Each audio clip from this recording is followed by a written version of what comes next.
Trailing by 2 half-time, Barcelona walked back into the tunnel with questions ringing in the stands and a stadium whispering doubt.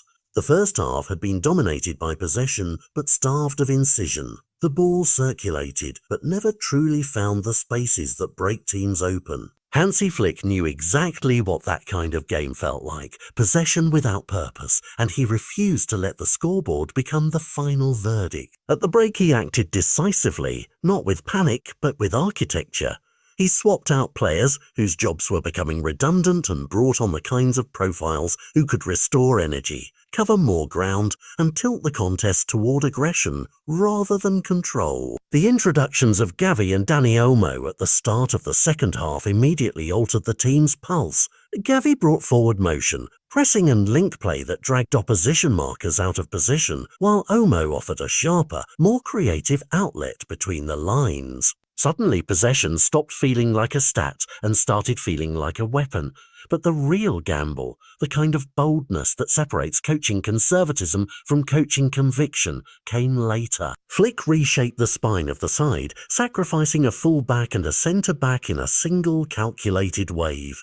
Bringing on Robert Lewandowski and Andreas Christensen shifted Barcelona into a three-man defence with two genuine strikers operating higher and wider. That reconfiguration did more than change numbers on a board, it rewired roles. Bercy sat deeper to secure the back. Eric Garcia slotted into the right of a three to provide cover and ball progression, and the forward line doubled down on penetrative runs that Levante simply were not set up to contain. With the new shape, Barca pressed with purpose. They pinned Levante inside their half, created overloads on the final third, and converted possession into repeated meaningful chances. The match statistics tell the same story. An overwhelming share of the ball, a torrent of attempts, and sustained pressure that eventually forced the moments every comeback needs. But numbers alone don't capture the psychology. The message was unmistakable. Flick trusts bold solutions, and his players responded by matching that confidence with intensity. This was a comeback built on tactical clarity rather than mere news.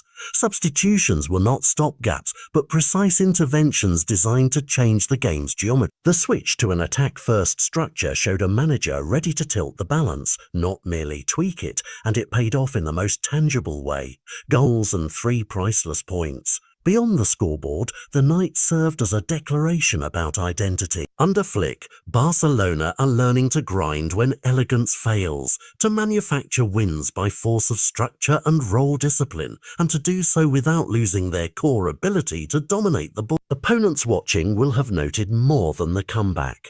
They will have seen a coach willing to take measured risks, to remap his lineup mid-game, and to demand the kinds of movement that make high-possession football actually threatening. For fans, the result is exhilarating. For rivals, it is a warning. Barca now have a manager ready to outthink as well as outplay. Tonight's 3 points were not just reward for persistence, they were the payoff for a tactical masterclass, a reminder that in modern football the bold idea, executed with timing and personnel, can rewrite a match in less than an hour.